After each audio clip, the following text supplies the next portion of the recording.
Bueno, queremos dar la bienvenida a todos, agradecemos su presencia, felicitamos al doctor Carlos Cabrera y a su familia por esta incorporación y esperamos que sea exitoso su presentación del trabajo y benevolente el maestro Martín Piñate con el juicio crítico. Queremos hacer mención, felicitar a la doctora Susana Blanco Sobrino de Cartolano, quien ha sido electa recientemente presidenta de la Sociedad Venezolana de Cardiología. Bienvenida, doctora, a esta su casa, también es académica. Y reiterar nuestra felicitación a todos los profesores universitarios y bueno, sigamos trabajando a pesar de las adversidades, manteniendo la educación de nuestros muchachos. A continuación, el trabajo del doctor Carlos Cabrera Lozada, como decía anteriormente, se incorporará o juramentará posteriormente como individuo de número en el sillón séptimo. Su trabajo se titula Medicina Materno-Fetal, Hitos y Aporte.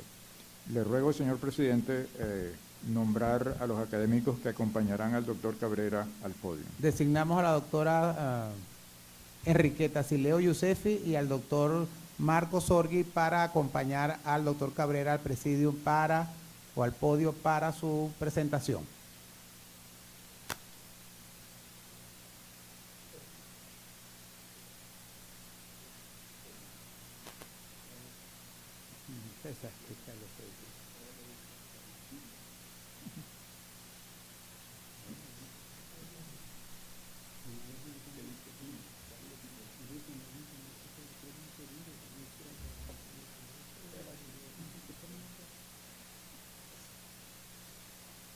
Tiene la palabra el doctor Carlos Cabrera para la presentación de su trabajo de incorporación.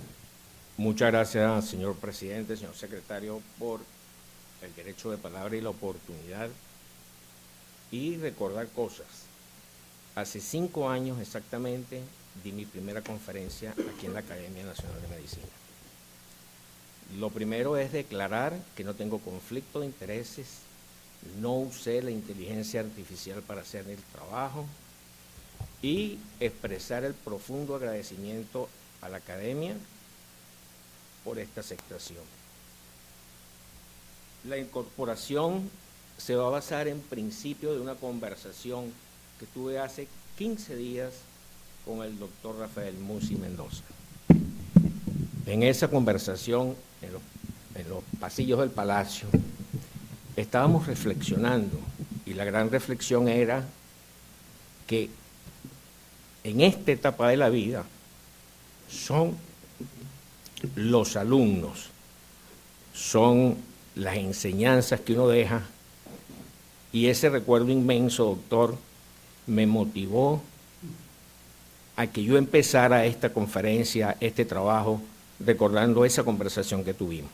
Fue muy grata. Nos compartimos muchos sentimientos, pero el que más comparto es ese suyo, de que al final nuestros estudiantes valen. Medicina materno-fetal, aportes. Aquí es un cambio completamente diferente a lo que estamos acostumbrados a ver. Tenemos un nuevo enfoque, el trabajo va a ser presentado con el resumen, una introducción, un marco teórico referencial, investigación de campo, contextualización teórica, las consideraciones personales y las reflexiones finales que nos motiven. El resumen del resumen sería que la morbimortalidad y las afecciones perinatales nos obligó a un análisis crítico reflexivo para lograr resultados con posibilidades de cambio y así enriquecer el conocimiento sobre la medicina materno-fetal. En ese marco teórico referencial, nosotros tenemos que primero ubicarnos. No soy el primer individuo de número electo que ha defendido un trabajo sobre educación. El primero fue el profesor José Ángel Pucci Ferrer, que presentó un trabajo sobre los trabajos especiales de investigación y en la materia de cirugía. El segundo trabajo es de mi antecesor, el doctor Guillermo Colmenares, que presentó cómo se registraba la especialidad de cirugía ante el CNU. El tercer trabajo, el de la doctora Ofelia Uzcategui, que hizo el ayer, el hoy y el futuro de la especialidad de obstetricia en Caracas. Y el cuarto trabajo fue hace poco del individuo de número Sergio Osorio Morales, que presentó un trabajo de las competencias educativas universitarias. Nosotros tenemos que basarnos desde un complejo de lo general hasta lo más sencillo, teniendo la observación de cómo el mundo nos veía, qué pasaba en Latinoamérica y cómo se fue desarrollando hasta el momento en que nos encontramos.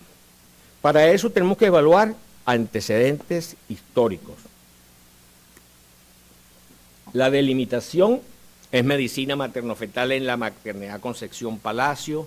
La universalidad se va a basar en cómo se desarrolla una especialidad en este país, cómo se crea una especialidad, todo lo que hay que hacer para lograrlo.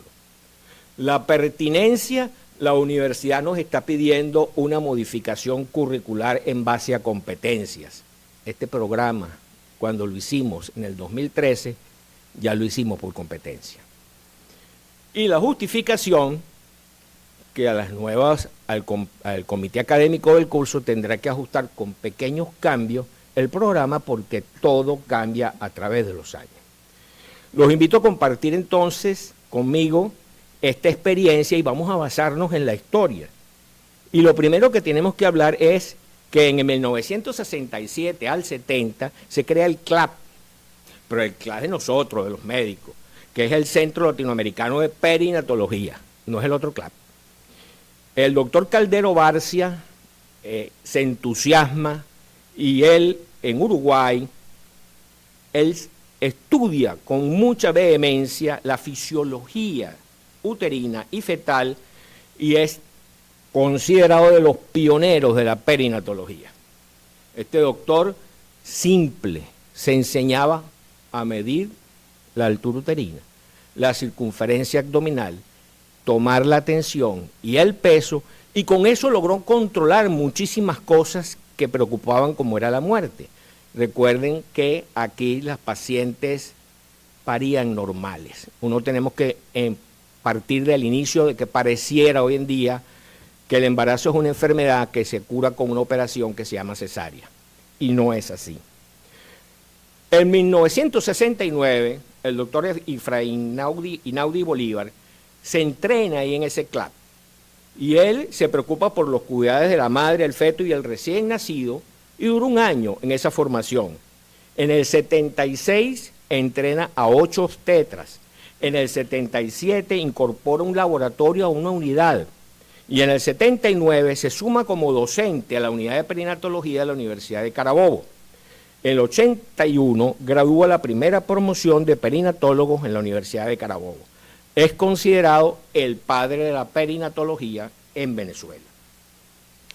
En 1975, el doctor Freddy Guevara y el doctor Miguel Llaver, que inclusive llegó a ser director del Hospital Universitario de Caracas, crean la unidad de perinatología en el dicho hospital. En el 84 la ponen y crean la subespecialidad como una residencia asistencial programada. Era una unidad que se basaba mucho en lo educativo, en la investigación, y hacían experimentos en el IBIC. Los residentes, los cursantes en sus carros iban con unos ovejos, iban al IBIC para hacer los experimentos en lo que respecta a la fisiología fetal. El perfil de este perinatólogo es principalmente ecográfico, con procedimientos invasivos y limitada posibilidad para el seguimiento de las pacientes. En el 77, en México, voy en orden cronológico, se crea el Instituto Nacional de Perinatología, que tiene un gran prestigio internacional y se considera como una subespecialidad. En 1980, en su querido Puerto Cabello, el doctor Pedro Faneite crea la unidad de perinatología en el Hospital Adolfo Prince Lara de Puerto Cabello.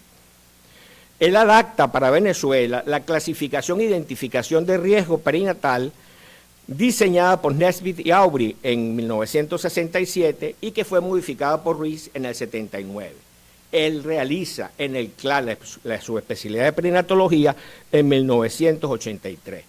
El perfil de este perinatólogo que egresa a la Universidad de Carabobo es fundamentalmente clínico. Hace falta saber, y se los digo de una vez, uno de los perinatólogos o de los médicos que nos dedicamos a esta área que más ha publicado es precisamente el doctor Pedro Faneite. En el 2002, la Universidad del Rosario en Colombia inicia el posgrado de perinatología como su especialidad y algo pasa en la Universidad de Carabobo, que el doctor Alberto Sosa Olavarría crea un curso muy bueno, un curso muy especial, donde es ecografía, ecocardiografía con Doppler, asesoría genética, monitoreo fetal y procedimientos invasivos uterinos. ¿Cómo se inicia esto? Esto se inicia porque esto es lo que se llamaba gestosis en la maternidad Concepción Palacio, y estamos hablando de 1998. Ya en el Adolfo Prince Lara, el doctor Pedro Faneite ya tenía una unidad. Nosotros así atendíamos a las pacientes. La doctora Fanny Fleitas crea esto en la parte, en el final de la sala de parto norte. Y vean, grábense esta imagen, porque esta imagen es para reflexionar de cómo tenemos las pacientes eclánticas, y ahí empezábamos a conocer el síndrome HEL. Un síndrome que Sibay puso 15 pacientes para un estudio de 2 años, y nosotros teníamos 150 pacientes en un año. O sea, las 15 que él veía en 2 años, las veíamos nosotros en un mes. Eso es la maternidad Concepción Palacio.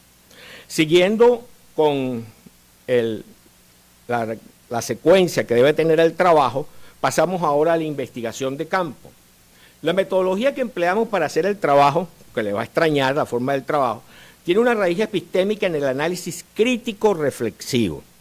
Ese fue el que yo aprendí cuando estaba haciendo mi especialidad en docencia en educación superior, y que se ha tomado ahora como muy a la ligera, ¿no? Yo veo que muchos compañeros, y me gusta que lo nombren, aunque no lo nombren bien, pero me gusta, que es que critico y reflexiono la situación, pero realmente esto, analizándolo bien, pertenece a un paradigma novedoso para estos tipos de variables, que es el crítico dialéctico, que es donde la historia nos hace su observación, accionar y poder crear para resolver problemas. Nosotros resolvimos el problema y nos vamos ahora a unos momentos históricos. Los momentos históricos son el siguiente. El servicio de sala de parto tenía 2 colegas egresados de perinatología, el doctor Julio Brito y el doctor Luis Fernando Cadena, que quisieron hacer una unidad de perinatología adscrita al servicio de prenatal. Para que se entienda bien, sobre todo los jóvenes, no es lo mismo una unidad que un servicio. El servicio es mucho más de lo que es la unidad. Eso no se pudo concretar, eso fracasó. Desafortunadamente no tuvieron éxito, pero en sala de parto, estábamos en la jefatura de sala de parto en ese momento, sí pudimos hacer una unidad de medicina materno-fetal con éxito. Y automáticamente, lastimosamente, el gran ausente es el doctor José Ramón García, que debería estar aquí. Nos pusimos con la Universidad Central y simultáneamente creamos el curso de ampliación en medicina materno-fetal. Cuando vimos que esto se desarrollaba más o menos de manera importante, gestionamos ante la Federación Médica el reconocimiento de la especialidad. Eso es lo primero que hay que hacer para que una especialidad tenga base legal en el país, sobre todo porque es que no existía. Les puedo decir que en esa época todo el mundo quería ser perinatólogo, nadie quería ser médico materno-fetal, pero ahora, a esta fecha, muchos quieren ser médicos materno-fetales y quieren como dejar atrás ser perinatólogo, y la diferencia es importante. El reconocimiento de la especialidad lo obtenemos en la 61ª Asamblea de la Federación Médica. Empezamos a funcionar como una residencia asistencial programada porque teníamos ciertos prestigios, y está el doctor Gaslón de presente, que el prestigio que teníamos dentro de la Comisión de Estudio de Posgrado, que era como se llamaba en ese momento, y que estaba también el doctor Israel Montes de Oca, teníamos un prestigio porque obstetricia siempre hacía las cosas bien. Era un comité de felicitar, de agradar, de que siempre era muy difícil que se encontrara algún error. En base a eso empezamos con una residencia asistencial programada y viendo el éxito que tenemos se fortalece tanto la residencia como el curso de ampliación, y en el 2012 lo que era el piso 2, que era el servicio de séptico, como se controla la sepsis, nos los otorgan todo y se crea el servicio de medicina materno-fetal en la maternidad Concepción Palacio. Ese es el primer servicio en Latinoamérica de esta índole. Lo demás son unidades. 52 camas, señores. Simultáneamente solicitamos entonces la autorización en vista del éxito ante el CNU, que se logra, para que sea una especialidad. La primera cohorte ocurre entre el 2013 y 2014. Hay unas primeras jornadas de defensa de trabajos especiales de grado en el 2016. Era porque, para empezar, es culpa mía. Éramos exigentísimos con los trabajos que tenían que presentarse, pero no sabíamos que existía una norma que si lo presentabas en el tiempo con una calificación de 18, usted tenía una calificación de excelente. Entonces es una deuda que tenemos con nuestros egresados del momento que definitivamente merecían una calificación de excelencia. Por esos rangos que tiene la universidad, de que retardan las cosas, el grado de especialista es en el aula magna en el 2016. La docencia e investigación se mantiene hasta la actualidad y el curso de perfeccionamiento funciona hasta ahora. ¿Cómo empezamos? Hay que mostrar las evidencias, porque si no tenemos entonces la competencia de poder mostrar la evidencia de las cosas que decimos, no tienen el sustento. Esta es la comunicación que presenta el doctor José Ramón García, se la dirige al director del curso de ampliación, donde el decano del momento, el doctor Antonio París, después de reunir el consejo de la facultad, nos aprueba el curso de ampliación en medicina materno-fetal. Y nosotros arrancamos entonces en el 2003 con esta unidad. Esta unidad estaba entonces en el otro extremo, en la sala de parto sur, justamente en el extremo, y recuérdense cómo era la unidad de gestosis, que en ese momento se llamaba bien. Hoy a nadie se le ocurre decirle gestosis a esa área. Teníamos estas condiciones, ahí atendíamos nuestras pacientes en condiciones mucho más dignas, monitoreadas completamente y no tiradas que una pobre enfermera pasara, o una de nuestras excelentes enfermeras pasara a tomarle la atención y nos dijera cómo estaba.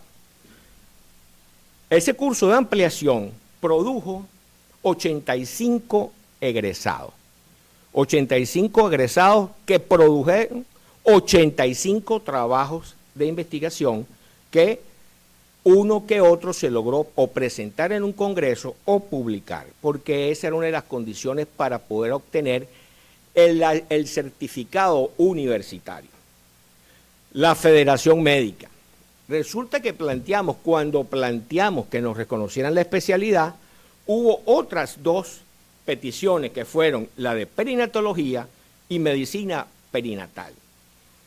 La Federación Médica nos responde, como ustedes pueden ver ahí, que ellos consideran que hay un conflicto de intereses personales y que deberían resolverse por la vía normal o acudir a la vía legal para poderla resolver.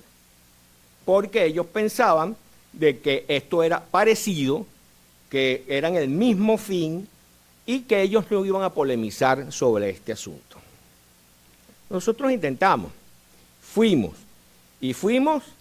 y obtuvimos la especialidad a la cual se le puso el nombre de perinatología, medicina materno-fetal, en la asamblea en Acarigua, Estado Portuguesa, del 22 al 25 de octubre del 2006.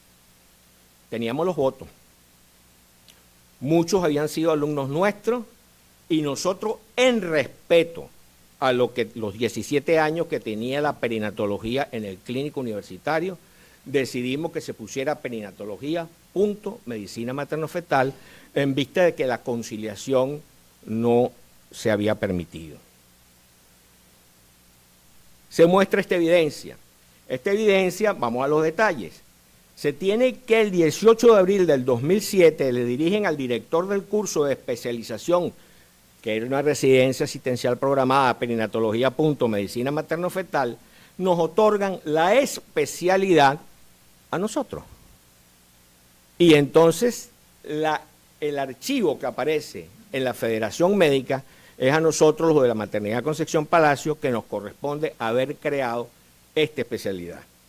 Ni corto ni perezoso, el doctor Pedro Faneite en la Universidad de Carabobo reconoce dos cursos, el de Puerto Cabello y el de Valencia, como, y aparece así registrado en el CNU, perinatología, punto, medicina materno-fetal.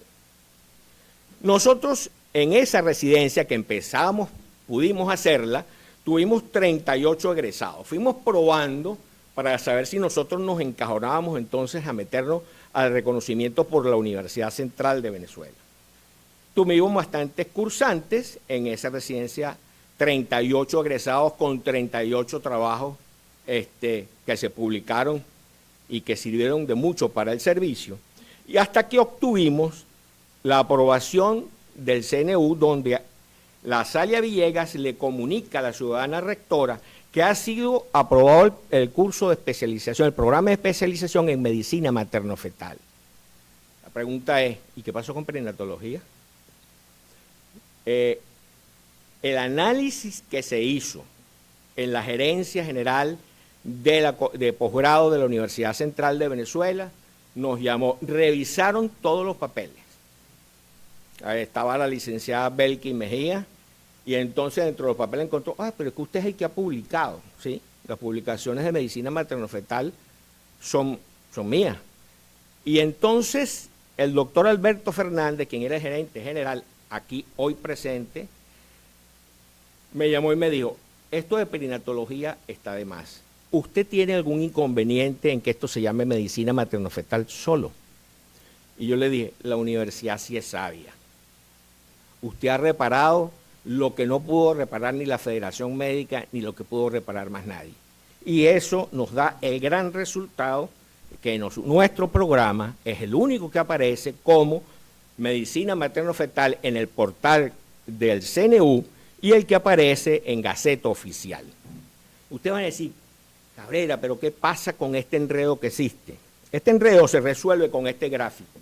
Muchachos, se resuelve con este gráfico. Se hace un análisis que va desde la obstetricia clásica hasta la medicina fetal y encontramos que la obstetricia clásica se va a basar en la medicina materna. Ellos van a tener la atención a las gestantes de riesgo, el riesgo obstétrico, el alto riesgo obstétrico. ¿Se acuerdan? Aro 1, Aro 2, tipo A, tipo B, eso es lo que se encarga de los tetra básicos.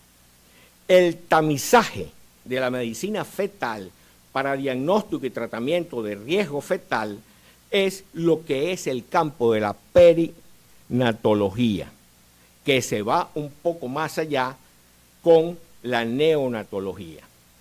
Por eso el doctor aquí presente siempre nos identificamos en el sentido de que la perinatología ya agarra es al feto, las 14 semanas aproximadamente, y muchas veces lo acompaña hasta un poco más allá.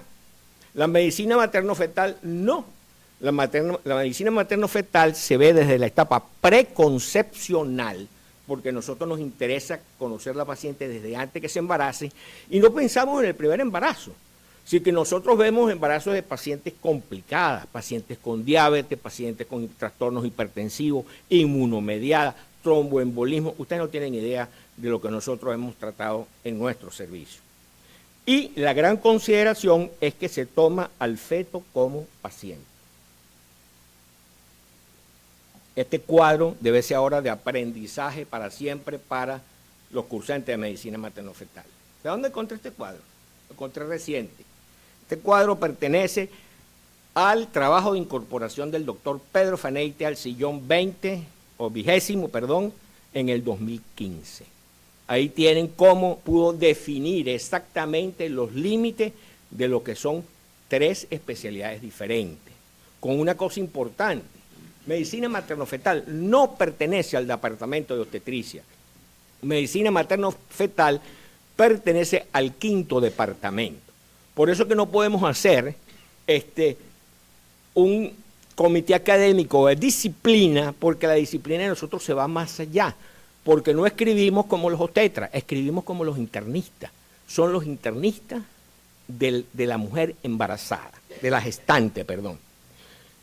Aquí está una foto que son de recuerdo, cuando el doctor Luis Roberto Gaslonde me acompaña que inauguramos el servicio y que nos otorgaron, después de bastante trabajo, el reconocimiento de nuestra especialidad, que nos otorga y nos aparece en Gaceta Oficial, y esta placa aún permanece a la entrada del servicio. La develamos en buena compañía. ¿Cuál es el propósito del programa? El propósito del programa era formar especialistas en medicina materno-fetal con habilidades y destreza para la atención integral e interdisciplinaria de la embarazada, con riesgo materno-fetal, desde el periodo preconcepcional, durante el embarazo, parto y puerperio, con una sólida formación moral y ética que orientará todas las actividades en total coherencia y relación con la realidad materno-fetal del país. Así la definimos desde el principio y así se mantiene definida la medicina materno-fetal. La finalidad del programa, formar especialistas altamente calificados en medicina materno-fetal, investigadores que sirvan para los fines académicos y que además tengan capacidad docente en el desarrollo científico. Esto no es otra cosa que cumplir con el artículo 3 del Reglamento de Estudio de Posgrado, y donde nosotros agregamos con mucha fiereza la sólida formación moral y ética. Tanto que tenemos egresados en maestrías de nuestro posgrado en bioética, y tenemos otra cursante en bioética. Nuestros muchachos ven 2 contenidos programáticos, 2 asignaturas de bioética.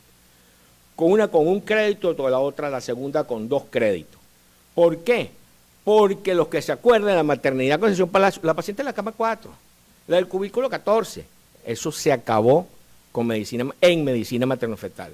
La paciente la tratamos por su nombre, tenemos una mejor relación médico-paciente, se interactúa con los familiares, no es que la dejan abandonada y el señor se entera en la visita, sino que se le va informando de la evolución de las pacientes, se logra el consentimiento informado para cada uno de los detalles. Hay pacientes que están dispuestas y arriesgan su vida por tener sus hijos, por tener sus fetos en buenas condiciones. Se expresa con ellos la necesidad de la deontología y la disiología, con la gran responsabilidad de tener el feto como paciente. Aquí está el servicio. En el servicio yo quiero que ustedes vean algunos detallitos, como esos cuadritos que ya están al final y la identificación de algunas áreas. Este es mi servicio visto desde al fondo de la sala sur y al fondo de la sala norte, en ese encuentro, y ustedes lo ven impecable. Ahí no faltaba un bombillo, ahí teníamos un señor, el señor Alberto, que siempre nos hacía un recuerdo de pintar por donde tropiezan los pacientes, y lo logramos mantener de esta manera. Un área de cuidados intermedios. Neonatología tenía un área especial con unas cuantas incubadoras para que nuestras pacientes no tuvieran, porque se perdían los fetos. Usted hospitalizaba a una paciente en el piso 8 y el prematuro le quedaba en el piso 1 o en el piso 2. En este caso, en este servicio, nuestras pacientes lo que hacían era caminar unos pasos y se encontraban ahí con sus niños. Neonatología, que no era nuestro servicio, sino que compartía con nosotros la responsabilidad de atender madre y feto. El perfil académico profesional aquí está hecho en competencias. No me voy a detener a leerlos todos los espacios, sino le voy a decir que es un especialista altamente calificado, preparado para la docencia, preparado en las técnicas médicas y quirúrgicas. Nosotros tratamos problemas cardíacos fetales con medicamentos dados a la madre. Nosotros problemas de urinarios lo tratamos a través de procesos invasivos. Nosotros apoyábamos barrigas, hacíamos la amniocentesis o amniodrenaje. Teníamos toda una serie de condiciones que nos permitían que el egresado del programa estuviera en capacidad de ejercer todas las competencias. Sin tener en detalle, aunque sí está en el programa, trabajamos en un área asistencial, bien formado, un área investigativa, un área docente, área administrativa. Aprendan a administrar, que a los médicos no les enseñan ni a administrar sus propios consultorios. Entonces aprendan a administrar un servicio. Entonces conozcan las diferentes áreas, cuáles son los recursos y cuáles son las condiciones de cómo se hace un presupuesto, de cómo se ejecuta y cómo se registra cada uno de los gastos. Nosotros teníamos registro estadístico de los procedimientos diarios, teníamos información que no tenía el ministerio. En el área ético-gremial sí tengo que detenerme un poquito, porque nos cambiaron la Constitución y nos ajustamos. Tuvimos la ley del ejercicio de la medicina, que tenemos que cumplir, la ley del derecho a la mujer es una vida libre de violencia, que nos puso una guillotina porque no sé por qué aceptaron que se dijera violencia obstétrica. Pero ya a nosotros no nos interesa porque somos médicos materno-fetales, entonces los obstetras tienen su problema de que su profesión es violenta. Y lo digo así por lo siguiente, porque esto no es una subespecialidad, esto es otra especialidad. Yo no veo a un neumonólogo diciendo, yo soy internista, ni veo al otorrino diciendo, soy cirujano, ni al cardiólogo diciendo, yo soy internista. No. Ellos dicen, yo soy neumonólogo, yo soy cirujano cardiovascular. Bueno, nosotros somos médicos materno-fetales, no somos su especialidad. Tenemos una segunda especialidad que es más allá y ya vieron el porqué. El respeto, entonces, del decreto con fuerza de ley de la atención del parto humanizado, el código de deontología médica, que debería llamarse código de ética médica, los estatutos y reglamentos que tengan las instituciones donde se ejerce. Hay instituciones que gobiernan más que el gobierno, por ejemplo el Seguro Social. Y entonces toma decisiones sobre cuestiones académicas que impactan en lo académico cuando el problema solamente es asistencial. De nuevo el servicio, y recordando aquí está cuando lo inauguramos, que el gerente general de la coordinación de posgrado nos fue a visitar. Ellos ven con detenimiento estos cuadritos que ustedes ven ahí. Recuerden que, y le hice reseña de la vez pasada, esos cuadritos fueron elaborados por la última promoción de la residencia asistencial programada. Habíamos terminado de hacer un curso de gerencia en la Universidad Católica, y todos esos son flujogramas donde están todas las patologías, diabetes, inmunomediadas, los ecos, todo está con un flujograma perfectamente hecho, con todos los gráficos como van, cuándo se cierra el documento, cuándo se decide un sí, cuándo se decide un no. Nuestras egresadas, esta que está en el de Morena, en el cuadro superior derecho, es la licenciada Belkin Mejía, que nos fue haciendo todas las correcciones del programa. Ahí está el doctor Alberto Fernández, que él es químico, doctor en química, pero que pudo gerenciar muy bien porque nos corrigió desde el nombre y nos visitó y nos dio sugerencias. Eso era un trabajo tan inmenso que lo llevaban a una reunión donde se reunían todos los directores de posgrado. Yo llevaba mi programa listo. Y se paró el de ciencias, el coordinador de ciencias, y me dijo, doctor, lo felicito, me parece, ¿cómo se va a pagar esto? No, yo tengo becas, ya había conseguido todo eso. Me dijo, tiene un error. Usted tiene una asignatura que llamó Doppler. Y yo le dije, ¿cómo se la voy a quitar si eso es lo máximo que nosotros vemos y todo eso? Cámbiale eso, porque si no, cuando usted quiera cambiar el nombre, va a tener que volver a hacer todo esto que hizo. Y yo le vi la cara al doctor, ¿y tengo que cambiarlo? Sí. Y después revisó para el CNU. Son miles de revisiones, pero hoy doy las gracias de todos esos cambios que me hicieron hacer. Aquí tienen, esa era la unidad que era mi otro sueño, que era la obstetricia crítica. Creo que los intensivistas, y me perdone que están, no saben manejar de manera apropiada a la gestante en condición crítica. Muchos pleitos compartimos con el doctor Díaz Bolaños y los intensivistas, que si opera, que si no lo opera, que si opera, que si no lo opera. Bueno, pero ¿hasta cuándo? Nosotros decidimos intervenir y entonces empezamos a manejar las cosas obstétricas y cambiamos el patrón. El síndrome HELP, que era el que más se nos llevaba paciente y que más nos lo obligaban a operar, se morían era porque lo operábamos 3 y 4 veces. Se decidió que era inserción vertical, después de haber sido yo quien peleó con el doctor Díaz Bolaño para que fuera Fanestil, y que se dejara un DREN, ¿ok?, para que se evaluara. ¿Hay líquido? Ecográficamente sí lo hay, veamos el DREN. ¿Es sangre? Vayan a operarlo. No, es un líquido citrino, tratamiento médico, y con eso bajamos la mortalidad del síndrome GEL. Ese sueño era la obstetricia crítica. Eran pacientes que teníamos ahí, y en la otra área era la sala de asistencia donde nosotros hacíamos los procedimientos especiales, no lo hacíamos en consultorio. Está la doctora Caporales, donde le ponen un botón al doctor Luis Roberto Gaslondo. Sería mezquino de mi parte no reconocerle que ella dio el impulso para que económicamente pudiéramos hacer el servicio, y lo logramos. Que después pasaron cosas, se la llevaron para ministro, decidió publicar las estadísticas, que son las últimas que tenemos, y fue retirada de las funciones de gobierno. Paso para la evaluación, por competencia. ¿Qué evaluamos? Los saberes de la competencia.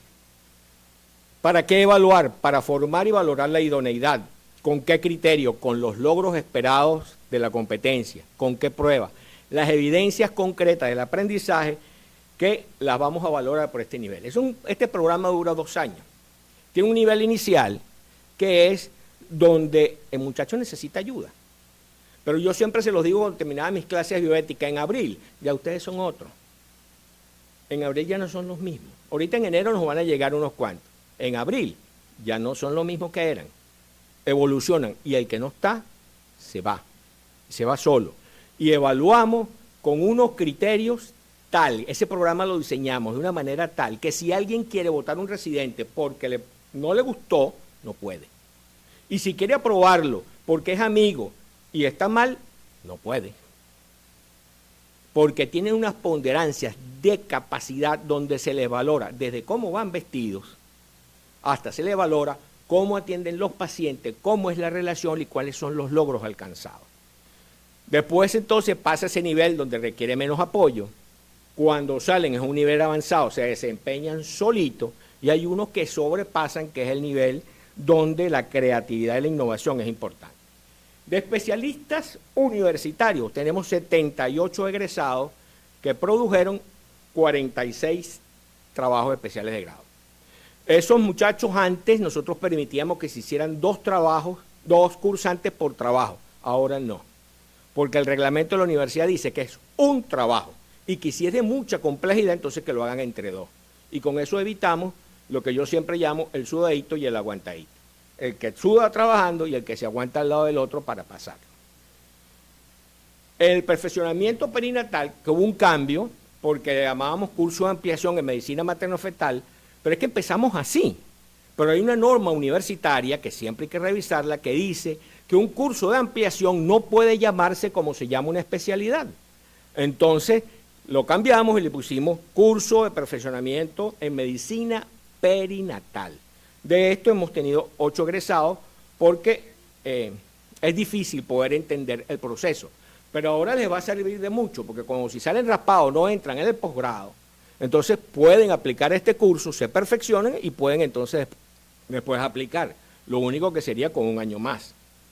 Programa por competencia. Entonces, las pruebas de bienestar fetal son métodos apropiados para valorar nosotros a los fetos y evitar que ocurra un acontecimiento adverso. Y era muy conocido.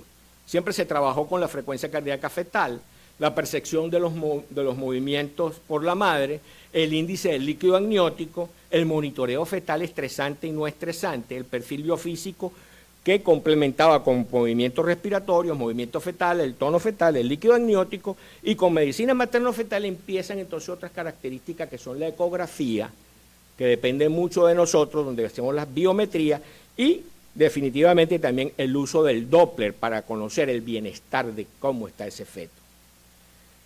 A todas estas se agrega, lo último es que nos metimos a cardiólogos fetales, con el respecto de los cardiólogos.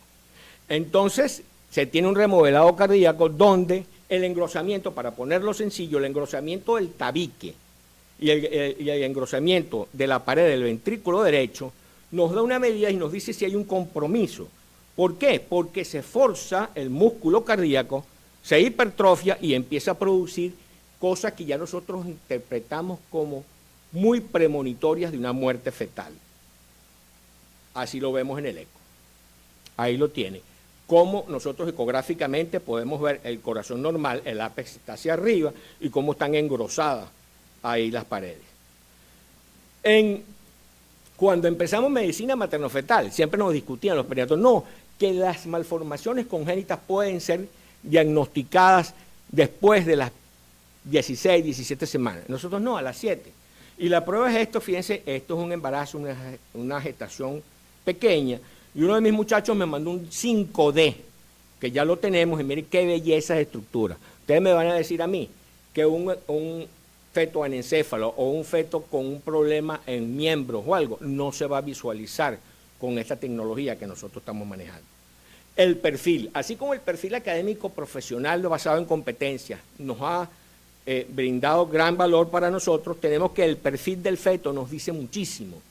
Nos dice desde el maxilar, la lengua, la nariz, el hueso nasal, cómo se conforman toda la estructura, porque lo primero que nos empeñamos los médicos maternofetales es en proteger el cerebro del feto. Nosotros no necesitamos producir gente que se deje llevar por borrego, necesitamos producir gente que tenga inteligencia, y para eso desde el principio hay que cuidar el cerebro fetal. Vean esta belleza que se logra también con el 5D, y doy clase en ciencias, con el permiso del doctor José Manuel ahí, que a veces me regaña, y uno de mis alumnos de ciencias logró, por medio de una impresión 3D, lograr que pudiéramos tener esto.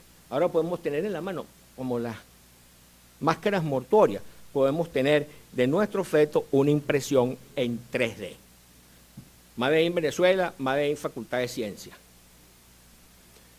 Uno de mis alumnos, el muchachito chiquito que aparecía al lado, me mandó, no le voy a quitar su valor, esto que ustedes ven aquí, a los neurólogos y neurocirujanos, la arteria pericallosa. Eso hacen mis alumnos. ¿Cómo lo ven? Vean ahora cómo este arco aórtico, cómo se valora y cómo se puede visualizar. Esto hay que agarrar mano, ¿sí? Y hay que saber lo que se hace. Y lo logramos, pues. Vemos la columna vertebral, la indemnidad de esa columna vertebral, y otro de nuestros alumnos hace cirugía fetal, que no es el mismo que vino aquí a la exposición. Esta que ustedes están viendo, fíjense cómo se agarran los puntos para corregir la espina bífida y cómo se celebra. El aborto se define como aquellos embarazos 20 semanas o 500 gramos. Nosotros en la maternidad Concepción Palacios hemos salvado niñitos menores de 500 gramos. Así que la definición, lo que pasa es que las condiciones ahorita no están como para, pero se logran salvar, y la definición en un momento dado tendrá que ser revisada de nuevo, porque la definición se establece desde el momento que usted lo pueda salvar. Para que no digan que el jefe no hace nada, aquí está el jefe haciendo una cesárea, ¿ok? Pero eso es común y corriente. Estábamos haciendo una cesárea con protección.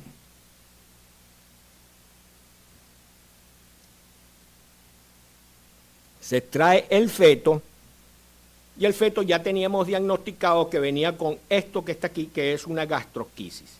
Es esto, el intestino completamente afuera. Pues saben, nosotros de inmediato nos gusta más pegadito al cordón, tenemos la lámpara de calor radiante, con anestesia local, no hay intubación ni nada por el estilo, se logra la reducción y tenemos este resultado. Esa intervención, para mi amiga, se llama Similexit, la hicimos hace poco la realizamos, algunos se mueren, pero bastante se salvan. Líneas de investigación. Las líneas de investigación, tenemos 90 publicaciones nacionales, ahora nos damos el gusto de publicar en la Gaceta Médica, que es donde la mayor cantidad de árbitros nos ponen y son rígidos. Hemos publicado también mucho en la revista de Obstetricia y Ginecología, y en la colección Racetti también tenemos publicaciones. 90 nacionales, 134 publicaciones internacionales compartimos con nuestros alumnos. Donde más nos prestaron es en la revista latinoamericana de perinatología, que el doctor Dalton Ávila Gamboa nos abrió las puertas de una manera bastante eficaz, porque este tipo de especialidades, esto causa golpe, ¿no? Y entonces, bueno, si no nos aceptan aquí, nos fuimos a publicar para el exterior. Tenemos publicaciones en libros, incluso en el Journal de Materna Fetal también tenemos 4 publicaciones, hasta como comenzó. Regalitos extra, que ya estamos casi terminando, antes que me regañen. Así estamos en la condición 2023. Fíjense cómo ha cambiado la pirámide poblacional.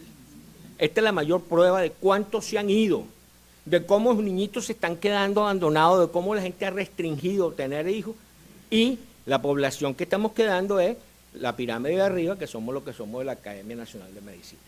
Porque mis médicos, tenían muchos que venían de la Universidad de los Andes, de la UDO, de la Francisco de Miranda, los formamos y ellos regresaron.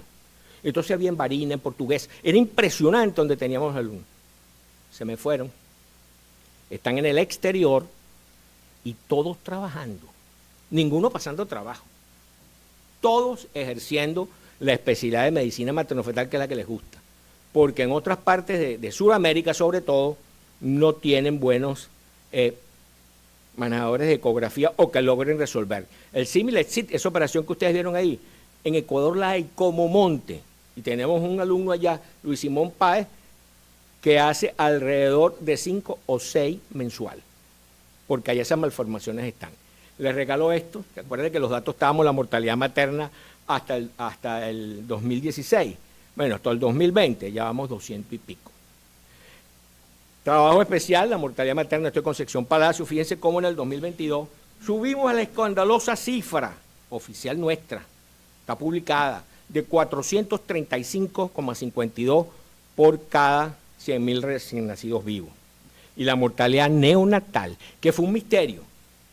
Desde la época del doctor Medina, doctor Díaz Bolaño, no se hacía un solo trabajo de mortalidad perinatal. Y conseguimos que esta cifra va increciendo. Esta es por 1000, esta tasa no es por 100.000, es por 1000, y de 52, que por cada 1000 se mueran 52 niños, es altamente importante. Conclusiones. La medicina materno-fetal ha emergido como una especialidad crucial, desempeñando un papel fundamental en el cuidado de la gestante de alto riesgo y en la salud fetal. A lo largo de las últimas 2 décadas, este campo ha experimentado un vertiginoso desarrollo con grandes avances tecnológicos que lo ha hecho progresar.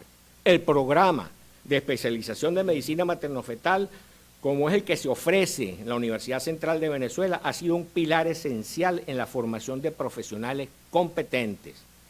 El programa de especialización se sustenta en una simbiosis hospital-universidad. Esta especialidad no se puede ejercer en privado, es muy costosa.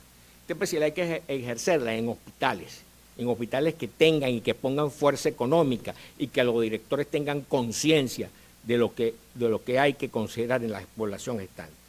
Los hitos históricos no son un recuento aislado de sucesos que permite la comprensión heurística con enfoque holístico de un proceso de la actividad docente asistencial que dan fruto en la práctica del egresado con un perfil con competencia y que se han detectado en la literatura científica nacional e internacional.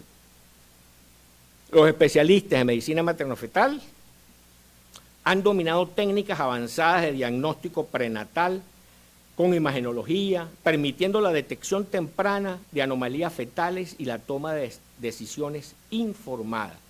Nunca verá un médico materno-fetal diciéndole, interrumpa el embarazo. Nunca. Ni contestamos a la pregunta, ¿usted qué haría? No, yo no. Es el paciente que pide y nosotros acompañamos al paciente a lo que quiera. Lo quiere tener, la acompañamos. No quiere porque no puede y sabemos las condiciones del país, también la acompañamos. La aplicación de terapias quirúrgicas invasivas y de mínima invasión han revolucionado la atención de fetos con patología, mejorando los resultados y la calidad de vida. Conclusiones. A una reducción de la morbimortalidad, la identificación temprana de los riesgos maternos y fetales ha llevado a intervenciones oportunas tanto en la madre como en el feto. Investigación y desarrollo, los programas han fomentado la investigación clínica y básica en medicina materno-fetal, generando conocimiento científico y publicaciones que benefician a la comunidad médica global.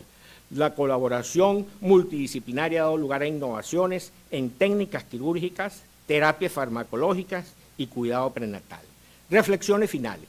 Hemos formado líderes y educadores. La docencia ha sido un componente de continuidad en la atención materno-fetal. El doctor Alberto Fernández tiene generación de relevo, sí, aquí están. Ahí están. Ahí están. Muchos son profesores, tenemos una directora, han continuado. Y además, estos programas, en resumen, ha dejado una huella profunda en la sociedad. Su legado se refleja en vidas salvadas, familias fortalecidas y una comprensión más completa de la salud materno-fetal. No es mía, es un conjunto con Jay, que trabaja mucho conmigo la parte de investigación, llegamos a esta definición de conclusión de trabajo. El médico materno-fetal es especialista entrenado en la atención del binomio madre-feto para ser el primer médico del ser humano y evitar que sea el último, dando el cuidado para un futuro promisorio en la salud materno-fetal. A medida que avanzamos, estos programas seguirán siendo faros de progreso de esperanza en la medicina. Menos huérfanos y menos jóvenes fallecidas seguirán siendo nuestra gran inspiración. No he terminado.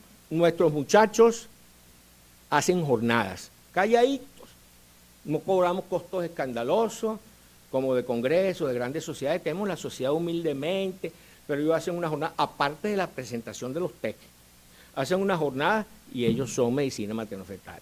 Ya llevamos 2 en Megalac, muy exitosas, full lleno, o sea, impresionante, y con unos costos que apenas pagan lo que se gasta en esto. En principio, queridos amigos, los agarramos de embrión, seguimos cuando se convierte en feto, lo vemos crecer, lo vamos detectando, hasta que logramos tener un feto en óptima calidad para entregarlo. Muchas gracias a la Academia Nacional de Medicina por permitir que medicina materno-fetal ocupe el sillón sacro. Gracias.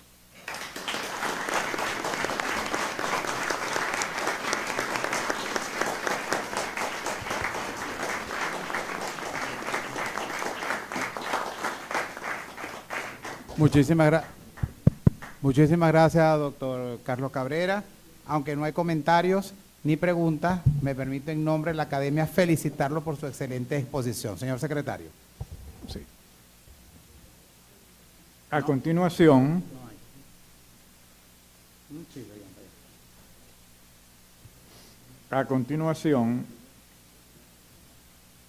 el doctor académico doctor Felipe Martín Piñate, individuo de número sillón 25º, hará el juicio crítico al trabajo de incorporación. Señor presidente, ruego nombrar a los académicos que acompañarán al doctor Felipe Martín Piñate al podio. Se designa a la doctora Aiza Müller y al doctor Rafael Apitz para acompañar al maestro Felipe Martín Piñate para su disertación. Y tiene el derecho de palabra, maestro Piñate, de una vez.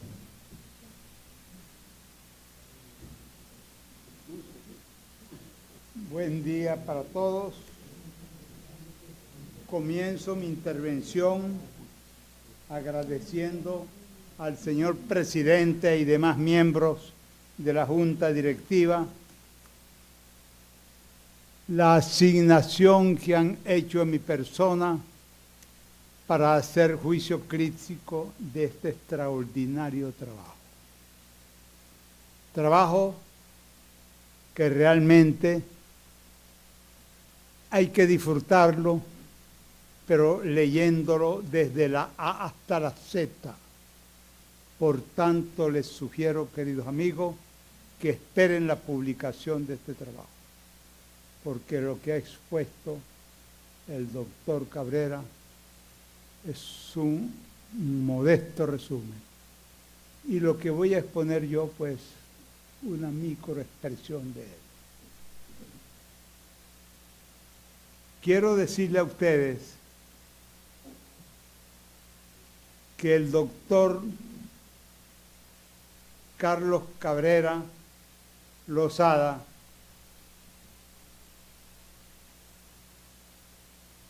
ingresa a la academia en calidad de individuo de número,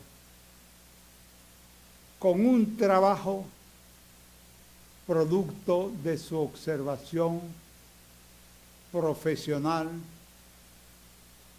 docente y de investigación durante su prestigiosa carrera ginecobstétrica. Llega un momento en que se detiene porque le llama la atención la alta morbimortalidad y los trastornos patológicos fetales. Se pregunta, ¿cómo es esto?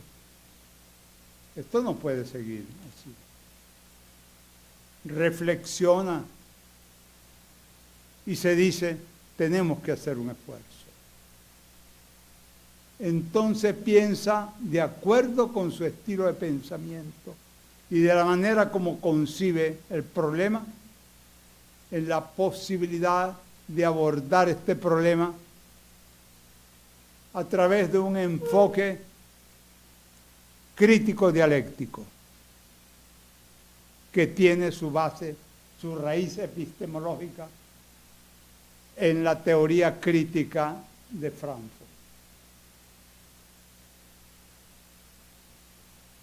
En esta concepción epistémica busca entonces el fin último de ese paradigma, cuál es transformar, cambio en la situación motivo de estudio.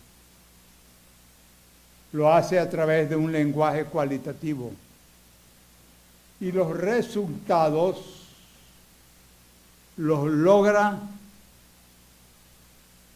inducido por una reflexión con una acción en conjunto con un equipo de profesionales que él formó y que condujo, pues realmente para darle una auténtica solución a esta situación tan irregular.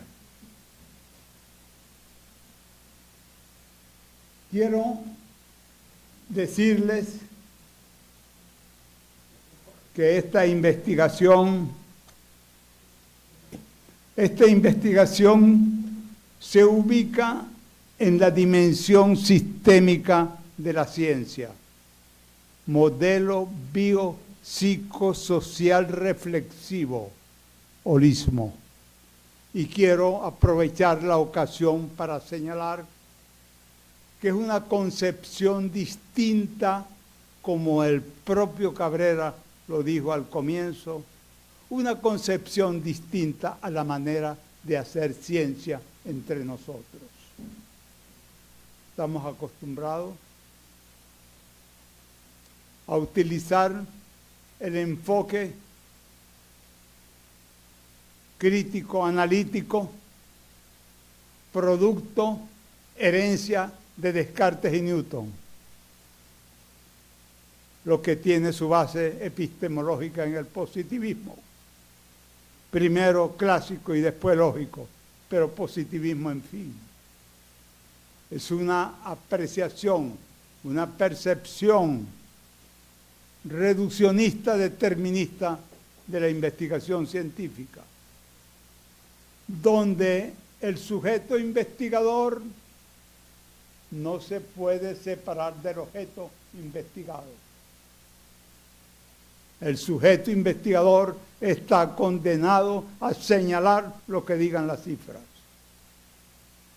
Esa concepción ya está pasando de moda, por lo menos en esta institución. Cuando tuve la oportunidad de recibirme como individuo de número, la casuística de la Academia Nacional de Medicina mostró un 51,5% de los trabajos tributarios a la dimensión sistémica y un 48,5% tributario de la dimensión determinista. Esto sigue avanzando y el trabajo de hoy es una muestra, pues, de lo que estoy diciendo.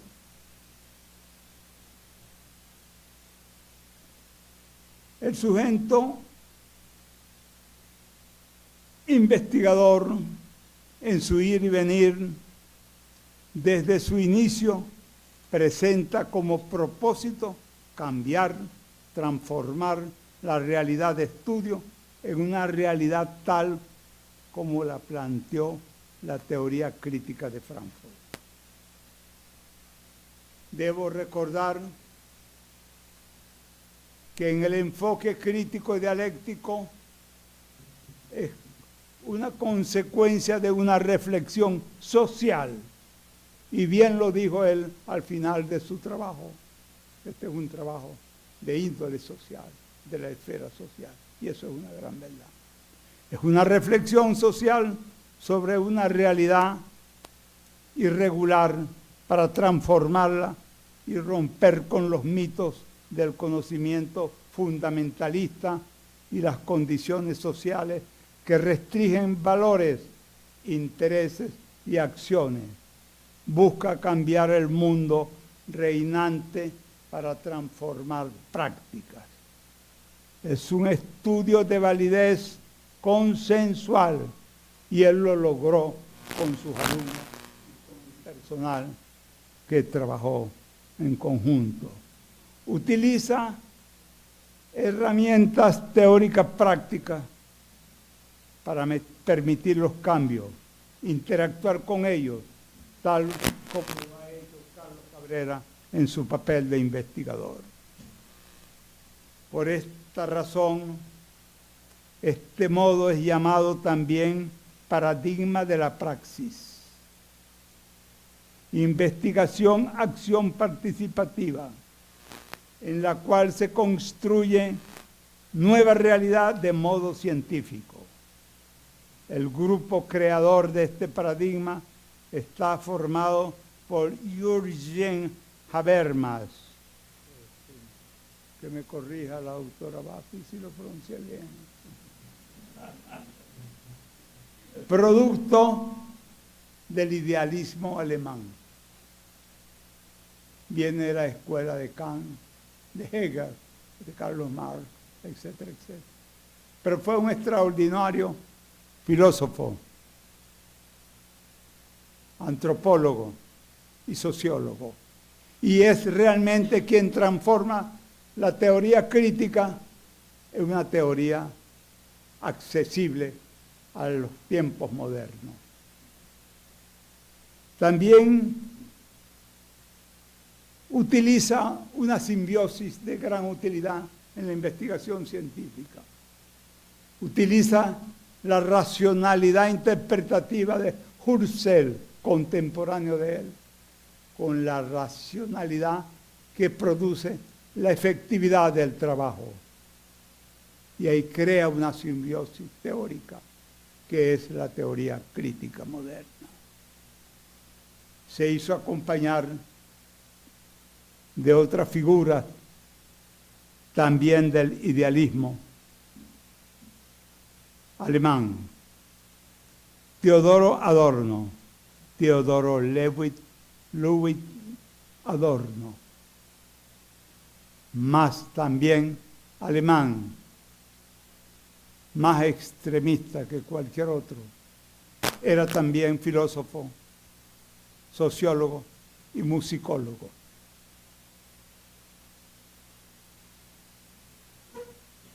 Cuando se presenta la situación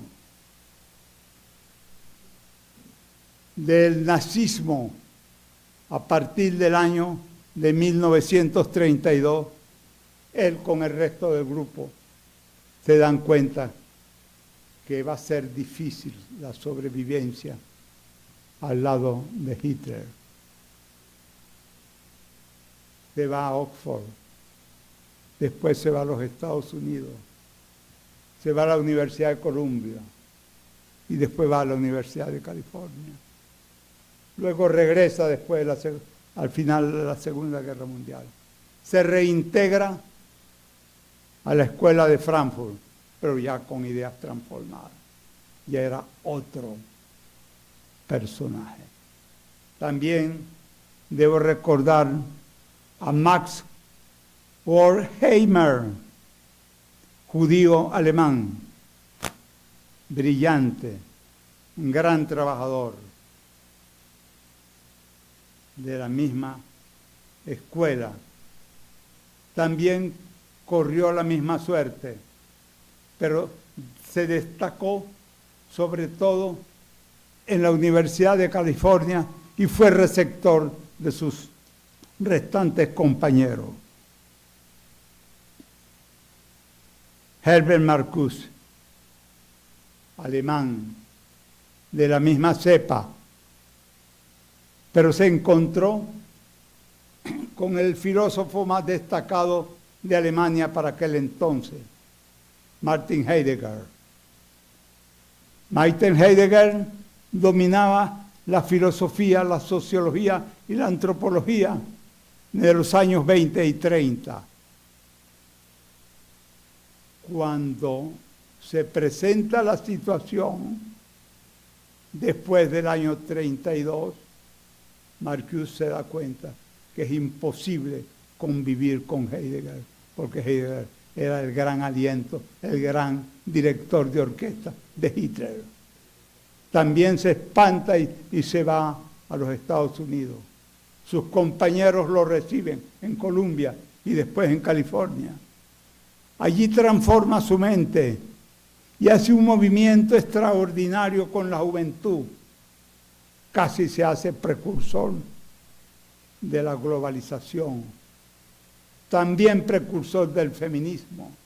También se hace precursor de la juventud ansiosa de innovaciones. Y debo también decirle que este hombre, ya fuera de las manos de Heidegger, se une a Jean-Paul Sartre y sigue por una carrera normal dentro de la teoría crítica. Quiero sí también señalar a Paulo Freire, pedagogo, docente brasileño, de gran valor. Fue extremadamente preciso cuando se le enfrentó a la doctrina socialista radical y consideró que era necesario concederle al sujeto investigador su autonomía. En él se encuentra la posibilidad de un trabajo emancipador, como van a ver más adelante, y lo que en parte dijo Carlos Cabrera.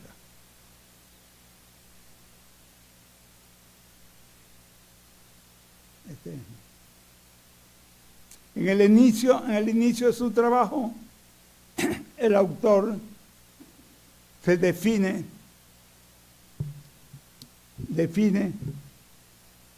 su delimitación, la hace y se la atribuye a la maternidad Concepción Palacio. También en su introducción se la dedica a los docentes universitarios que hoy celebran su día, a médicos especialistas, estudiantes de medicina, y yo hoy diría que si sus recomendaciones son oídas por las autoridades universitarias, deben ser llevadas a las facultades de medicina, sociedades científicas y al público en general. Para la Academia Nacional de Medicina, le promete fortalecer su acervo científico e histórico, así como la bibliografía de la especialidad. Cuando se observa el proceso de investigación propiamente dicho, en el marco teórico referencial, impresiona la formación científica e intelectual como bagaje del autor, previo a la investigación de campo, en la cual el doctor Cabrera interpretó muy bien las relaciones entre valores, intereses y acciones a tomar. Importante ese concepto, porque este paradigma parte de una acción. Este es un paradigma que definitivamente se corresponde a la reflexión, y detrás de la reflexión viene la acción. Y como él lo hizo muy bien, esto traduce exactamente una reflexión precisa ante la realidad encontrada. El trabajo de campo lo desarrolló con coraje, como ustedes se dieron cuenta, pasión, transparencia, talento, estrategia de equipo, docencia, asistencia e investigación a base de observaciones críticas de los fenómenos, buscando siempre respuesta a los problemas planteados. En la defensa de su trabajo, desarrolla la cultura del saber y una acción continua de conciencia grupal. En la contextualización temática, el trabajo muestra la manera de cuestionar estructuras sociales e institucionales con las que hay que convivir, siguiendo la teoría de Habermas. Cuando dice, se necesita reflexión y contraste de opiniones con el propósito de construir un contexto en el que hayan nuevos trabajos, que hayan nuevos elementos, criterios, y que doten de significados diferentes a nuestro trabajo, y que cada investigador se erija como auténtico reto a la creatividad. En sus resultados, que llama aporte, el recipiendario señala la importancia de la praxis emancipadora. Ahí se hace la presencia de Pablo Freire como paradigma a seguir por los alumnos para la asistencia, docencia e investigación, como lo presentó el doctor Cabrera ante nosotros, medicina materno-fetal. Señoras y señores, distinguidos colegas, ante la creciente complejidad del orden mundial en lo social, económico, cultural, político y científico, se hace imperativo resolver lo impredecible, para lo cual es necesario rescatar la base reflexiva de nuestro accionar académico, con la posibilidad de dar respuesta, por lo menos, a los problemas de salud.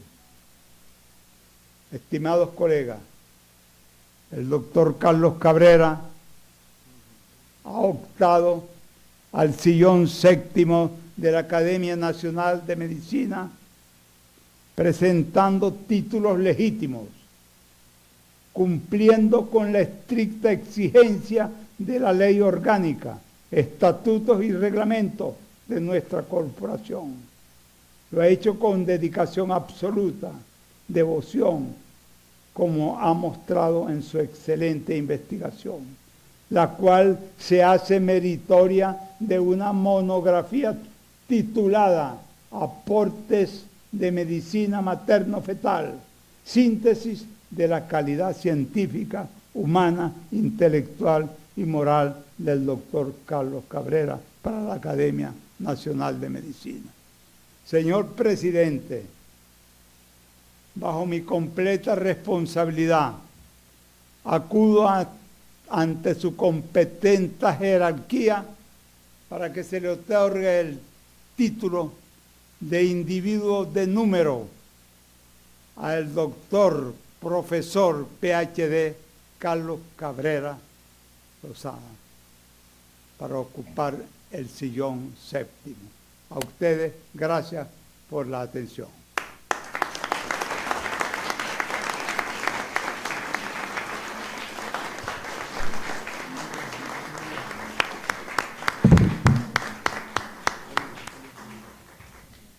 Muchísimas gracias, profesor Martín Piñate.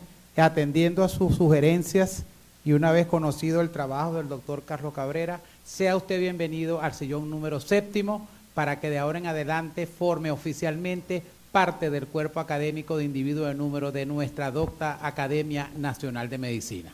Bienvenido una vez más, profesor.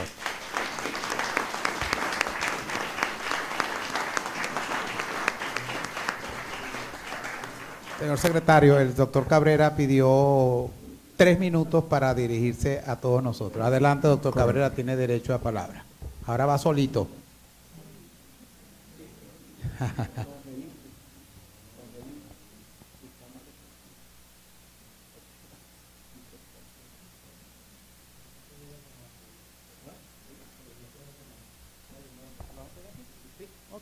Venga. Gracias, señor presidente, por el derecho de palabra. Apreciado doctor Felipe Martín Piñate.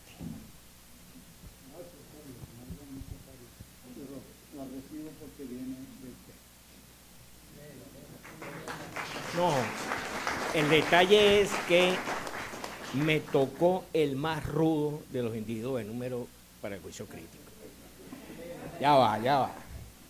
Me tocó el más rudo y el doctor Claudio aún hasta me dio, pobre de ti. Nos reunimos una vez y le dije, mi problema, doctor, es que usted es el paradigma positivista y esto no está escrito para el positivismo. Y me ripostó con su característica fuerza. ¿Quién te dijo a ti si yo soy multimodal para los análisis? Extraño mucho la filosofía de la ciencia que compartimos en nuestras conversaciones. Muchas veces no somos entendidos. Utilizamos palabras, lo holístico, lo heurístico, cambiamos todo lo epistemológico, lo axiológico, lo teleológico, y todo lo comprendimos, y yo de verdad, gracias, y esto es simplemente un agradecimiento por su valioso juicio crítico a mi trabajo de incorporación.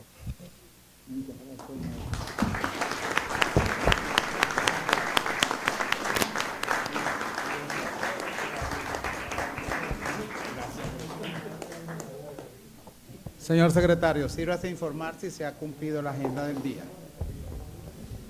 Señor presidente, el orden del día se ha cumplido exitosamente, por lo cual le pido clausura de la sesión, pero antes de ello, permíteme anunciarles a la asamblea aquí reunida que después de la clausura tenemos un brindis organizado por la doctora Ana de Abafi en agradecimiento a su designación recientemente como invitada de cortesía. ¿Ok? Sí, ese es un brindis con características alemanas, de manera que complaciendo al doctor Felipe Martín Piñate por su análisis de la Escuela de Frankfurt. Ok. Muchas gracias. Antes de finalizar, quiero leer una comunicación enviada por el doctor Sergio Aquiles Osorio Morales, quien es individuo de número sillón 34. Ciudadano doctor Uñas de Urbina Medina, presidente y demás miembros de la Junta Directiva, Academia Nacional de Medicina. Distinguido doctor, después de un cordial saludo por medio de la presente, le envío en calidad de donación a la Academia Nacional de Medicina que usted acertadamente preside una computadora de escritorio para ser utilizada en la Secretaría de esta docta corporación con las especificaciones que están descritas.